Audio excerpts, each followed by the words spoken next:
¿cómo estás? Muy bien, ¿cómo estás tú? Muy bien, muy feliz de verte. Creo que mi niña, mi adolescente y mi adulta se emociona al poder verte y muchísimas gracias por estar aquí en el Centro Nacional de las Artes del Ministerio de las Culturas. Un gran y las placer Artes. para mí. Porque creo que estábamos esperando desde hace mucho tiempo, sabemos que has visitado Colombia en diferentes ocasiones, pero poder tenerte aquí en el teatro, pues en este gran complejo cultural, tenerte en el Teatro Colón, por supuesto, y poder compartir además como un recorrido de tu carrera musical, eso pues creo que es un verdadero honor. Pedro, yo quería hablar especialmente contigo el día de hoy de tu voz. Y todo lo que significa tu voz en tu vida, tu voz más allá de la melodía, tu voz como poesía, tu voz como instrumento, ¿no? Como lo que te ha permitido contar también a través de tus casi 400 canciones, historias de esta Latinoamérica y de esa Argentina que has vivido en diferentes momentos de tu vida y tu voz que ha inspirado a tantos. ¿Cuál es ese primer recuerdo que tienes tú en tu vida de Pedro, de niño, donde encontraste que tu voz iba más allá como de ti, ¿sabes? Como que tenía vida propia, sea para volverse poema o para volverse canción? Canto desde que me acuerdo, desde muy niño. Y me pasaba a la hora de la siesta, en casa teníamos un muy bonito jardín en el fondo de la casa. Entonces, mientras mis padres dormían la siesta, yo me iba al fondo a cantar solo y me inventaba juegos y cosas. Y dibujaba instrumentos musicales y grabadores en la arena. Y Wow. tenía como mi mundo, mi soñarme músico, ¿no? Eso después se fue replicando en cantar con los discos, cantar con mis músicos favoritos. Ya. Y tratar de copiar, no sé si de copiar, porque no recuerdo que fuera la intención copiar, sino de aprender cómo se hacía eso, que a mí me conmovía tanto, ¿no? Es decir, esto, acá, claro, esta inflexión de la voz hace esto, entonces, lo digo por supuesto ¿Ahora? desde mi edad de ahora, Claro. pero como niño lo hacía de manera completamente intuitiva, ¿no? Trataba de cantar con la mayor precisión posible eso que pasaba porque eso me parecía mágico. Y después el primero que me hizo tomar conciencia de mi voz como recurso expresivo fue mi padre. Mi padre era violinista, había tenido un quinteto de tango en su juventud, después no se dedicó profesionalmente a la música, pero cuando empecé a tocar profesionalmente, a mis 15 años, teníamos un grupo que hacía música instrumental y estábamos todos como muy convencidos de que el rock sinfónico y la música progresiva eran el camino y hacíamos una música como muy compleja y muy ambiciosa y estábamos muy enfrascados en eso. Y un día mi padre me dijo, ¿por qué no cantan? ¿Por qué no cantás vos en el grupo? Ya. Si se te da tan bien. Y yo lo desestimé, le dije, las canciones son como, algo así como que las canciones son un género menor. Ok. No es tan interesante. Nosotros estábamos abocados a cosas más importantes. Complejas, claro. Y después con el tiempo me fui acercando cada vez más a la voz, a mi voz. Otra cosa que fue definitoria para mí como cantante fue entrar a tocar al grupo de Pat Metheny, donde mi principal aporte era cantar. Yo hasta ese momento tenía 23 años. Hasta ese momento no me había sentido yo cantante. En la primera época de Serú Girán, de hecho, yo arreglaba las voces, hacía los coros. Claro. Era un poco como el arreglador vocal del grupo. Pero yo hacía las voces acompañantes, salvo en algún que otro momento en que cantaba solista. Pero eran poquitos momentos. Un poco por timidez y un poco por no reconocerme como cantante yo mismo. Yeah. No sé por qué razón. Y en el grupo de Pat de golpe me vi impelido a hacerlo. Y eso fue como un despertar, ¿no? como cantante. ¿Qué descubriste en ti? Porque cada voz tiene una particularidad, cada voz es un instrumento en sí mismo, ¿no? Tú que eres multiinstrumentista, sabes cómo la forma en que te relacionas con el bajo, con la guitarra, con un teclado, cómo se relaciona uno con la voz y qué pesa, o sea, que dio ese sello de tu voz que además se mantiene intacta. Yo acá echándote flores, pero se mantiene intacta hasta la fecha, porque la voz también tiene un montón de transformaciones con el paso del tiempo. Entonces eres como un gran luthier de tu voz. ¿Cómo lo logras? ¿Qué fue lo que sentí que había de particular en mi voz? De golpe sentí que había un poder de comunicación que iba más allá de los instrumentos que yo pudiera tocar. Porque de hecho, bueno, la voz humana es tal vez el instrumento más expresivo que existe.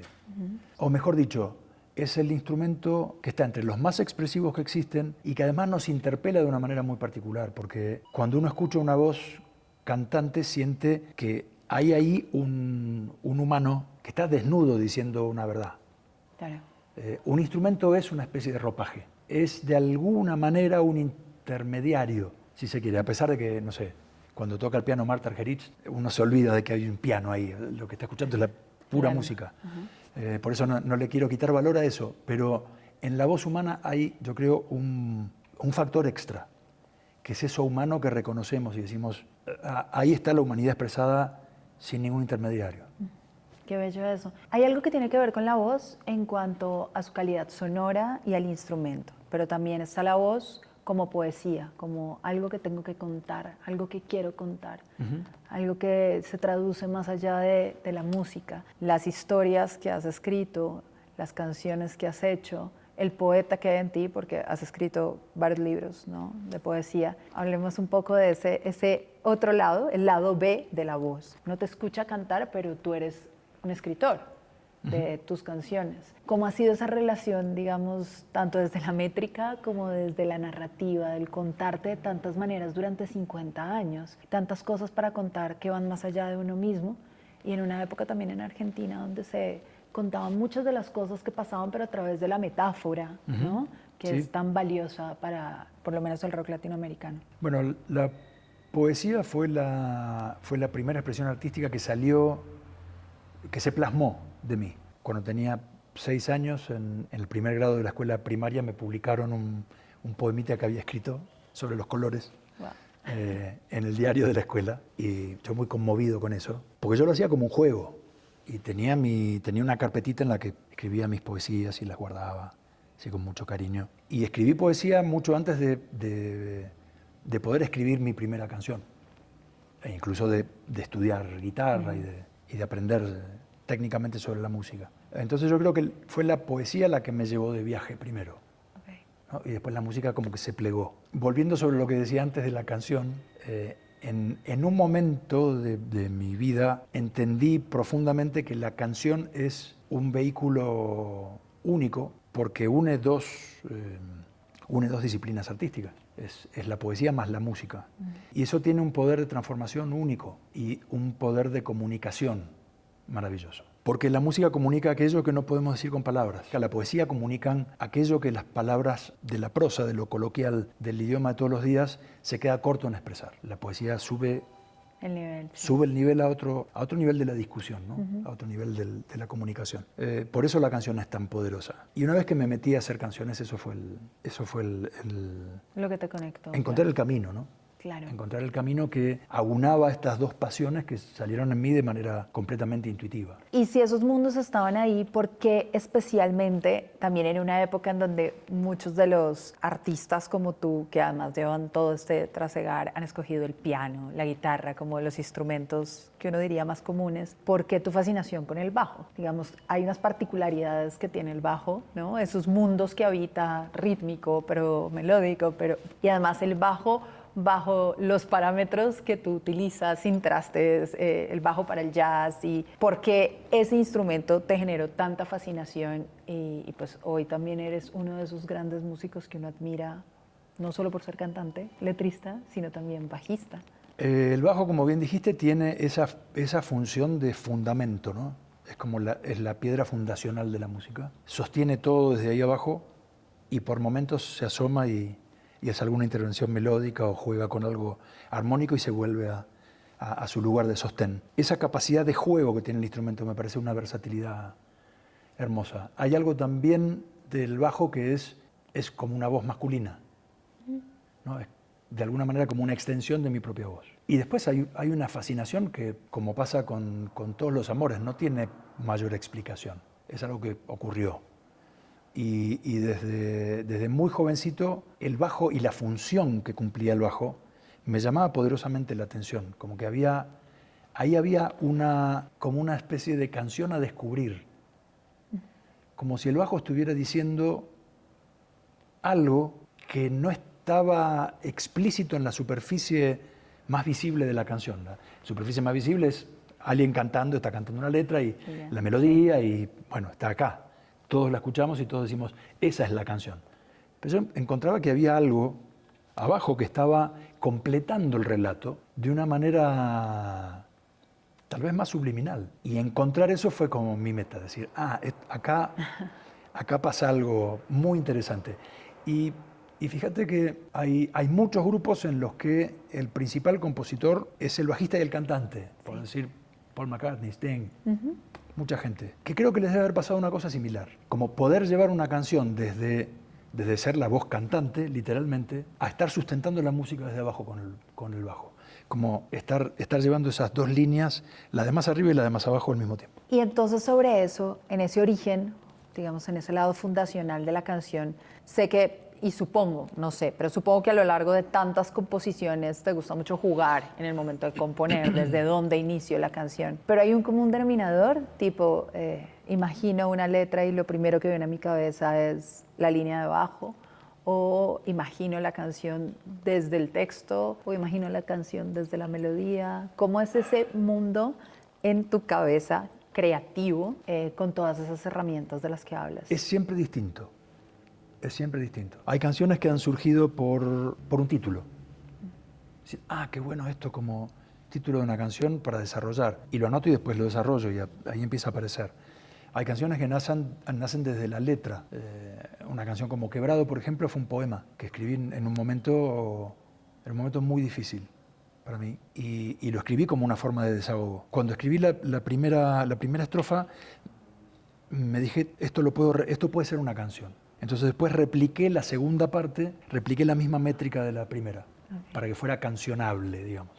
Y después le escribí la música. Hay otras canciones que surgieron por una idea melódica, otras canciones que nacieron por un patrón rítmico, otras surgieron por ponerme a jugar con un teclado y encontrar un sonido que me inspiraba. Entonces es siempre distinto. Otras cosas las he escrito directamente a la página, al pentagrama. Ya. Ahí van diferentes caminos hacia el mismo mar. Sí, y a veces ha sido en mi mesa habitual de trabajo, a veces ha sido jugando con un instrumento, a veces ha sido a bordo de un avión, en momentos muy dispares. Volviendo y también cerrando, porque el tiempo es corto, al tema de la voz, que me parece como tan especial en ti, no solo por lo que significa tu voz, sino por algo que mencionaste en algún momento y que también hay que darle su lugar en la historia, y es que has arreglado muchas voces, arreglador de voz, has trabajado con muchos discos, canciones que tenemos en nuestra memoria, y como que ese arquitecto vocal eres tú detrás. Y estoy hablando desde tus propias voces, Serú, Charly, Gustavo Cerati, y la lista es larguísima. Has agarrado también poemas que de alguna manera no has escrito tú, pero los has vuelto canción, y eso yo digo es también como arreglar unas voces. Para ir cerrando, sí me parecería hermoso que compartas un poco de ese oficio, de esa arquitectura vocal. Yo no le diría arreglador de voces, sino como ese arquitecto vocal, porque ahí se sostiene la canción en sí misma, en todas esas atmósferas. Creo que un poco pasa por una intuición contrapuntística que tuve siempre, aún antes de haber estudiado contrapunto. Contrapunto es el arte de la melodía, es el arte de desarrollar melodías. Y en particular el arte de desarrollar melodías que se relacionen entre sí, ¿no? Que pueden moverse en paralelo, en contraposición, pueden cruzarse, pueden hacer un montón de juegos. Y descubrir esos juegos para mí fue siempre un hermoso ajedrez, o como bien dijiste, una hermosa arquitectura, ¿no? De hecho, el concepto de contrapunto en música viene de la arquitectura. ¡Wow! No sabía. En el medioevo, cuando se empiezan a desarrollar el gran concepto de la arquitectura, se hablaba de punto-contrapunto en el espacio. Y cómo desarrollar los volúmenes en el espacio. Y de ahí la música toma también ese concepto, ¿no? de cómo una línea melódica interactúa con otra y crea una determinada dimensionalidad o multidimensionalidad. Para mí eso siempre fue fascinante. Y después, cuando estudié contrapunto más de grande, como que corroboré muchas de las intuiciones o las cosas que hacía porque me salían. Claro, la geometría. Aprendí qué nombres tenían. Ya. Académicamente. Ok, la geometría. Pedro, muchísimas gracias por este momento, por ese compartir del saber, que es algo también para nosotros muy importante aquí en el Centro Nacional de las Artes. Más allá de la experiencia en sí misma, absolutamente increíble de tenerte en el escenario, es también poder tener este espacio en donde compartes de lo que sabes, de lo que se sostiene, se mantiene y se mantendrá, porque las canciones pues son infinitas y más allá de que estemos aquí en presencia, siempre vas a existir con nosotros, así que muchas gracias. Muchas gracias.